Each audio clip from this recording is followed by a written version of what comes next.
Wow, there's just so much to unpack.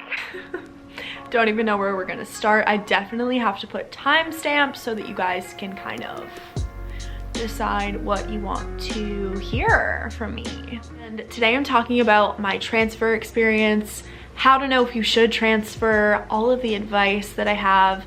I'm a bit removed from it now that I transferred a year ago, and so I feel like I've had a lot of time to reflect and feel qualified enough to give advice on the internet. So we're gonna get right on into it because I have a lot to talk about. So a bit of background. I currently go to Boston College. I just finished up my sophomore year, and I transferred from George Washington University, and I transferred after my freshman year. So that's kind of what you need to know. So basically we're going to start with why I transferred and how I knew I should transfer. So I started at GW, and instantly right off the bat, I really felt like the school just lacked community and school spirit, and because it's spread amongst the city, there's no set campus, so you're really just roaming around Washington DC, which is awesome for a lot of people, and I did like aspects of that, but I didn't feel like I was at college, to be honest. I just quickly felt like I was living the life of a 25-year-old, and I can just live that life when I am 25. So I just felt like I was really skipping over college, and that was stressing me out. To be honest, that's just how I felt. Disclaimer, I'm not here to bash GW. I have a bunch of friends that are obsessed with it, love it, are so happy there.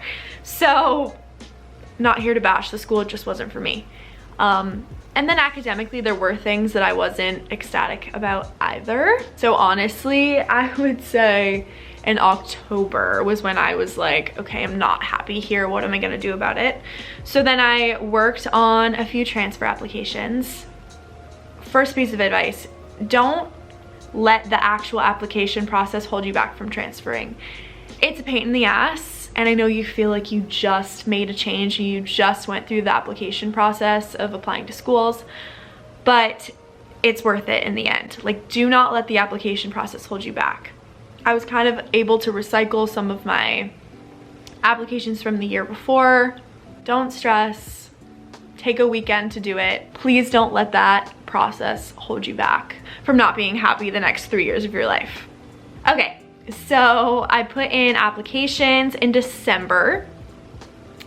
However, simultaneously, I was really trying to make an effort to exhaust all the possibilities and options that GW had. I wanted to make sure that I was giving the school, you know, the best shot and the shot that it deserved, and that I was, you know, really putting my best foot forward at GW. I didn't like lock myself in my dorm and, you know, just was miserable. I made friends. I actually rushed in January, which was a positive experience for sure.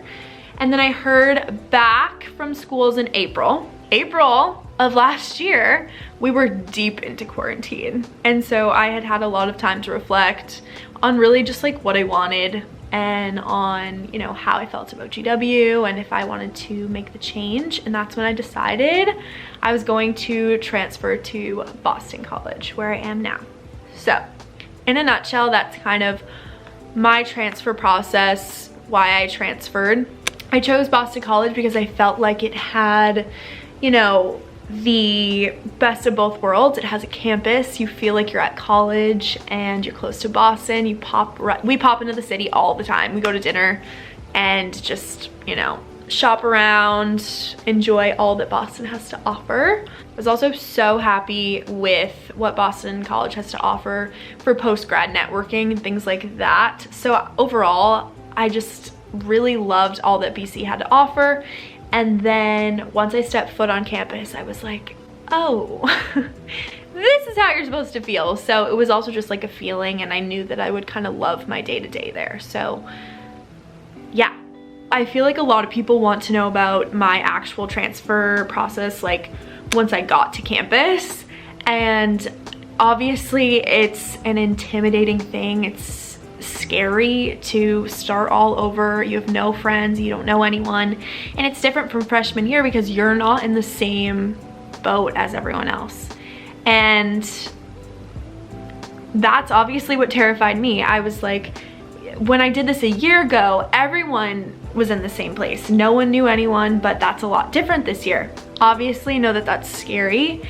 And what I'm gonna say is that it just takes a little bit more effort, but you're going to be fine. Let's start with finding a roommate. So how that worked for me was they actually put us in a transfer Facebook group, I believe.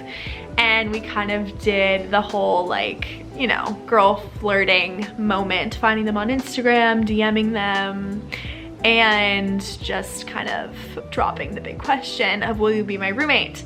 And so I found a girl that actually lived close to me, and I was like, we'll probably have a lot to relate on. I guess that would be my advice, is just trying to find someone that you think you could, you know, relate to if you have the option to choose your roommate. So we chose each other. That was awesome. Basically, they put a lot of the transfers in a dorm building. If you go to BC, it's called Graycliff Hall, and it's essentially off campus where the juniors live. And so that was slightly tricky because you're not with other sophomores. It's good to a certain extent because you meet a lot of transfers. We would meet regular sophomores, not transfer sophomores. And they'd be like, so like, where are you living? And we were like, oh, we are in Graycliff. And the response was either like, oh my God, we're so sorry. Or like, where is that? So slightly inconvenient, but I will say Kenzie and I, my roommate, we met our amazing friend Lily through Graycliff. So just like really try to, you know, make the best of it. And there's something to be said for, you know, putting you in a position with other transfers. So just look at it as a positive is what I'm gonna say. I will say if you can get into a dorm in which you're put into a position with like with one other transfer and then like a bunch of other kids that are regular non-transfer people. I don't know like what to call them. I don't know, regular students? Like that sounds weird. I guess, yeah, regular students. No, non-transfers? Yeah, if you have the option to be put into a dorm situation with non-transfer students, that might also be nice because, you know, you're just instantly integrated into what everyone else is doing and there's no like barrier between, you know, transfer students and like non-transfer students. In terms of making friends, I think I definitely had it the hardest this year. I think, you know, if you transfer this year, God bless you. Like it was a little difficult because of COVID, and BC was really strict with COVID. You weren't really allowed to have anyone in your dorm. So that obviously posed some challenges. But I think in terms of making friends, don't be shy to like really tap into any connections that you have from previous situations. I met a girl through one of my GW friends. They were friends from home. I really tapped into any high school connections that I had. You know, friends of friends. Just don't be afraid to put yourself out there. I think as a transfer, it just takes a little bit more effort, but you have to remember that people are always interested in making new friends and open to expanding their circles and to meeting new people. My best advice here is just to really take the initiative and don't be afraid to reach out to people. Okay, I feel like a lot of people want to know about classes. So believe it or not, all my credits transferred. So that doesn't necessarily mean that all of them counted as gen eds or like counted toward my major. Most of them did, I will say. 2 of my major classes actually carried over and they count as major classes at BC. You know, a bunch of classes did carry over towards the BC core curriculum, general education requirements. And then there were like 2 classes that didn't, but they count as almost like electives. So just credits towards my overall required 120 credits, if that makes sense.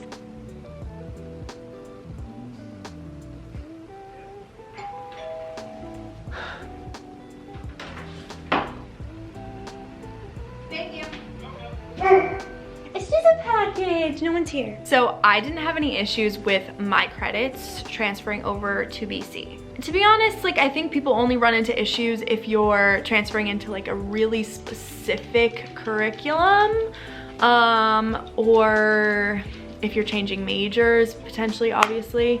So I mean, I think if you're deciding between maybe 2 schools and one of which a lot of your credits will transfer, maybe you choose that one over the other. The one thing with transferring is that you probably should know that it's possible that you'll have less room to explore what you're interested in, or like take, you know, unique classes at your new school, because for instance, like at BC, I'm required to take philosophy and theology, whereas at GW I wasn't. And so you just have to know that you'll have potentially a little bit less room to explore if you want to graduate in 4 years. So just food for thought. I don't want to bore you guys, so I want to keep this not too long. So I want to just give some overarching advice, takeaways from this past year. Overall, are you kidding me? Overall, I'm super happy with my decision. You can't look at transferring as a failure. You can't be hard on yourself for choosing your first school.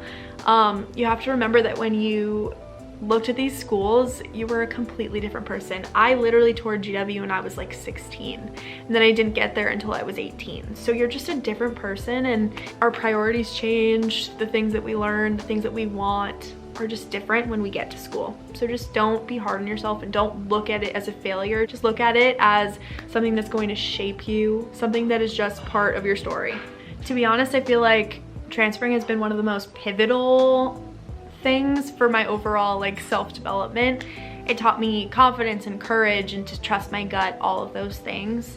And, you know, and to be adaptable, all the things. And so, I mean, you can't look at it as a failure. Just go forth with confidence and trust the fact that, you know, changing, being adaptable will just benefit you overall in the long run. Yeah, I think the other thing that's important is just remembering that when choosing a college, yes, the overall education is super important, but it's also important to think about your day-to-day and to think about, okay, like where am I going to go to lunch? Like where am I going to meet up with my friends? Like, does this school facilitate community? Does this school make an effort to include the freshmen, to include the transfers?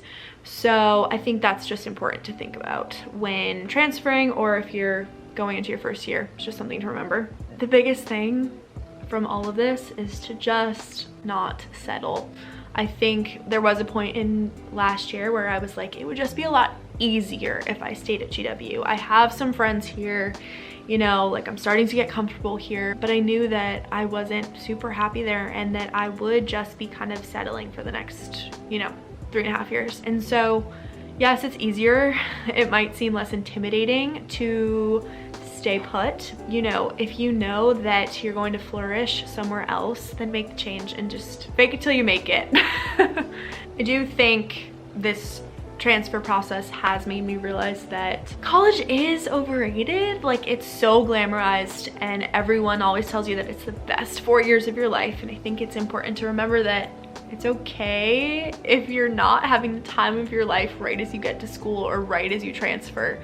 At the end of the day, it's about the people that you meet. It's about, I mean, these years are so transformative, so it's about like being comfortable in an uncomfortable position. So just remember that it's okay if you're not having the best time in the world, because I feel like we work so incredibly hard to get to college, then we're here and we're like, oh, like this is what it is.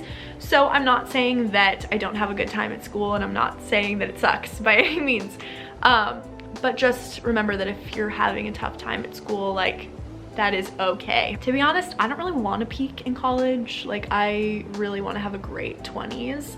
So yeah. All right, I think that's all I got. I'm happy to answer any questions in the comments below.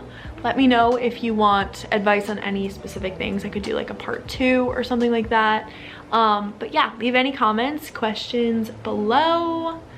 And I think that's it. So please make sure that you're subscribed, like this video. I'm gonna be really consistent this summer, so just follow along for the ride. Bye guys.